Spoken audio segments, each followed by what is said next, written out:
We're here at the Markkula Center for Applied Ethics at Santa Clara University.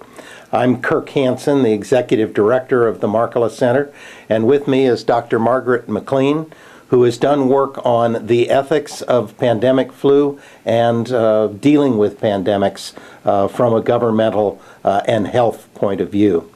I will ask Dr. McLean a couple of questions about the current swine flu issue and developments from Mexico and in the southern states of the United States. Dr. McLean, 2 years ago, you did a study for the county of Santa Clara on the ethics of dealing with pandemics. What did you find in your study for them? Well, we were looking at the response to potential avian influenza pandemic here in the county under a mass medical casualty plan.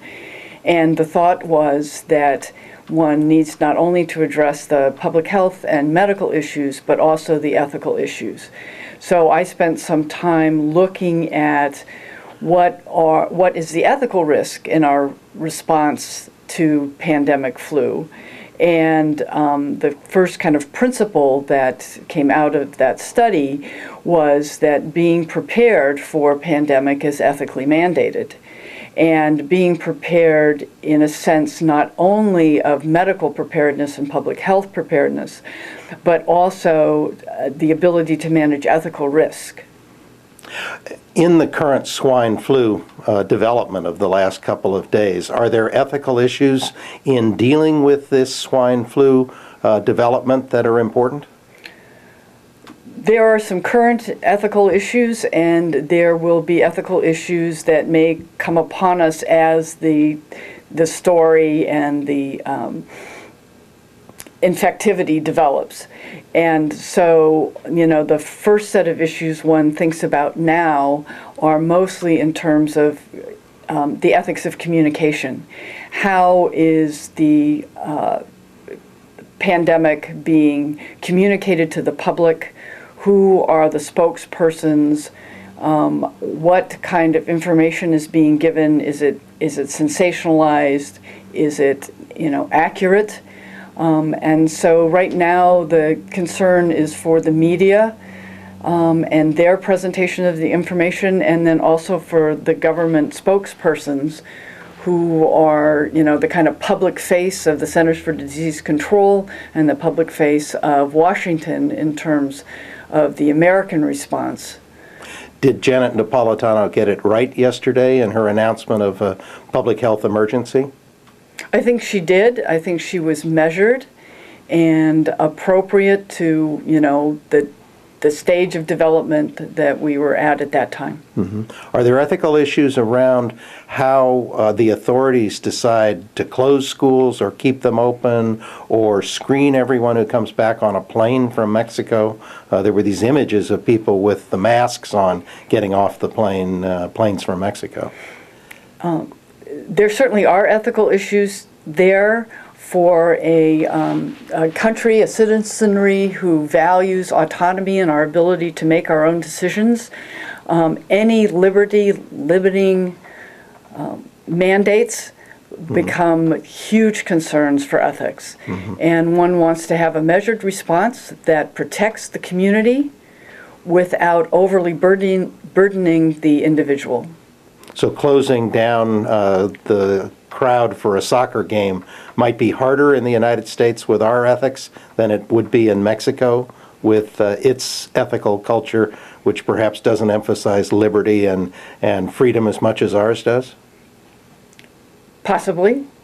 Okay. Now, suppose the pandemic developed broadly and we had many more cases in the United States.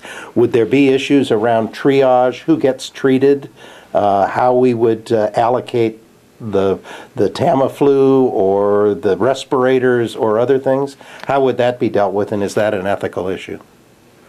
Certainly, if there are large numbers of people who are affected and large numbers of people who are trying to access the healthcare system, triage decisions would become prominent. You have to remember that we already have a healthcare system in which most beds in most hospitals are currently occupied. And that's without, a major influx of patients that could happen should the flu really get a stronghold in any given community or in a country.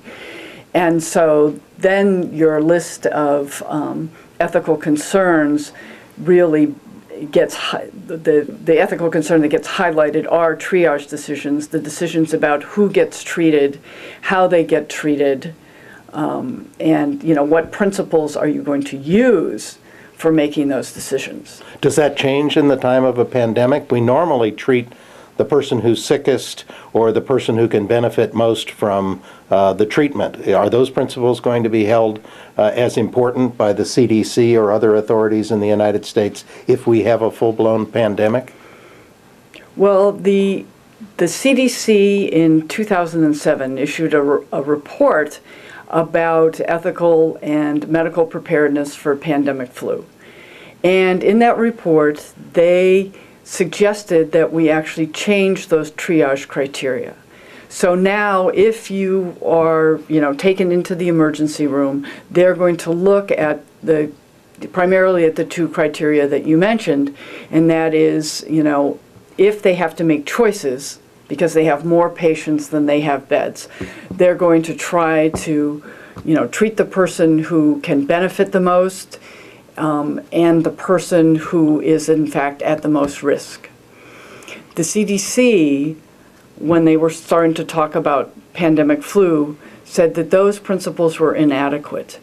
And the reason that those principles are inadequate is that the goal in the standard ER is to be able to treat most efficiently the patients who are in the ER at the moment. The goal for the CDC in terms of pandemic flu was preservation for society, not necessarily maximizing the number of people saved, not necessarily the treating those who are the sickest first. Their goal was to preserve society. So the primary criteria that they have suggested about triage decisions is one that in other circumstances would not be used, and that is the criteria of social worth. So under social worth, who gets treated first? What are the priorities? The decision-making about quote-unquote social worth would be done on a community level, and the principle under which one would determine social worth is based on an individual's ability to contribute to the preservation of society. So the CDC did not offer a kind of list of persons, but it's suggestive that those who are involved in law enforcement, those who are involved in sanitation, those who are involved in health and the direct administration of healthcare, physicians and nurses, would be among the people who would receive priority in terms of preventive measures, in terms of access to the healthcare system should they become ill themselves. So the police and the fire, the physicians and the nurses, the sanitation workers and sanitation truck drivers, and others who keep society functioning would get priority. Yes. All right. Thank you very much. This is the Markkula Center for Applied Ethics at Santa Clara University.